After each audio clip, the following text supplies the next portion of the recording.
I'm Judy Lynn. And I'm Kimberly, and you're listening to Practical and Inspired Conversations for the Budding Entrepreneur. Today, we're going to talk about a subject that's close to both of our hearts. Judy? We're talking about balancing life and career or your business. And it can be really difficult when you have a family, whether you're a man or a woman. If you have a business of your own and a family, home life that you're trying to run and spend time with your kids and spend time with your spouse, it can be really difficult because as a beginning entrepreneur, well, even 5 years down the line, you can find yourself working up until 10, 11, 12 o'clock at night and then getting up and starting again the next morning, and family just goes out the window.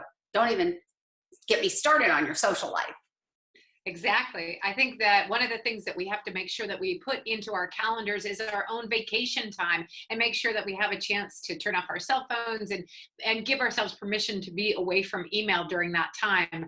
It seems like when you are a work at home person, you also have the no separation between where your office is and where your home life is. So it sort of all muddies together. And sure, it's a benefit to be able to do a load of laundry while you're working, but it also can creep into your evening where, you know, you're sitting down at dinner and you pick up your phone and then you have like 2 or 3 emails that you got to respond to very quickly, you think, but it's really sort of all that enmeshing into your regular life. And that can be very draining to an entrepreneur. It certainly can. One of my sons is, both of my sons are entrepreneurs, but one of them in particular has the type of business where he had to hire an assistant just because he had 250 emails after a full day's work that he had to stay up half the night addressing before he got up the next morning and did something or started all over again. But hiring an assistant to take those emails away from him and help him with that gave him back his family life. And he just had a little baby, so that was really important.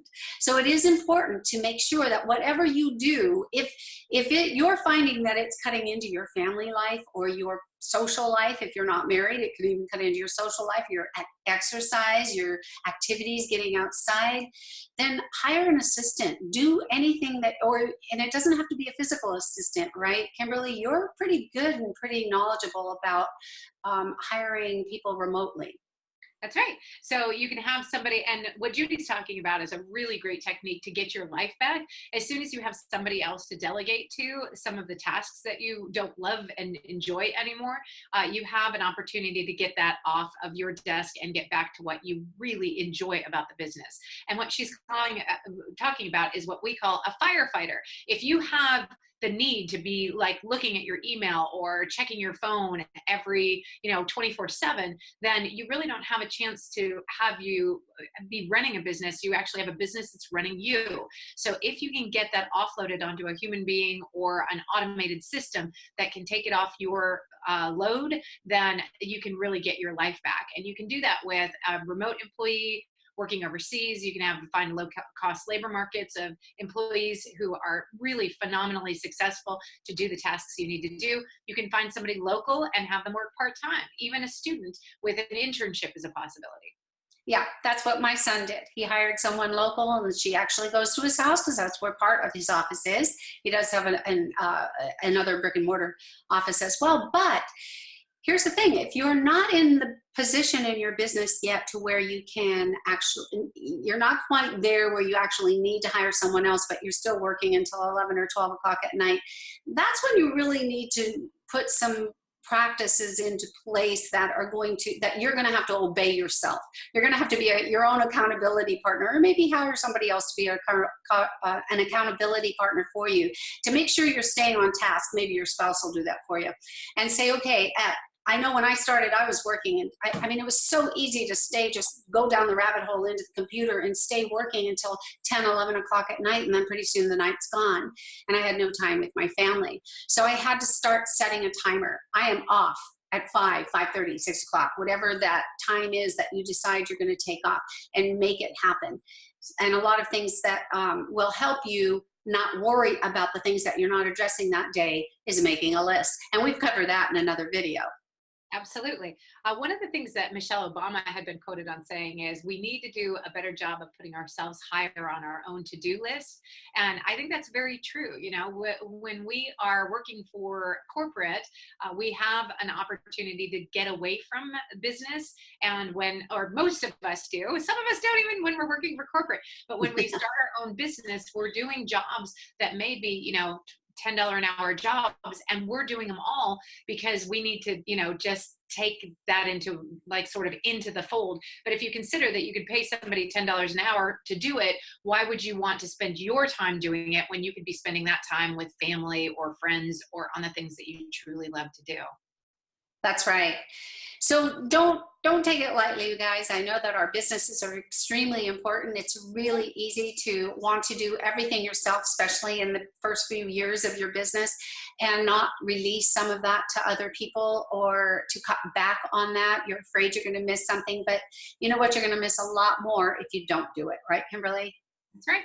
We all only have so many go rounds on this planet. And, you know, whether you are on food stamps or if you are in the presidency or if you are Steve Jobs, we all only have so many hours in a day. And it's a matter of what you choose to do with them. Choice, that's the key word. And you know what?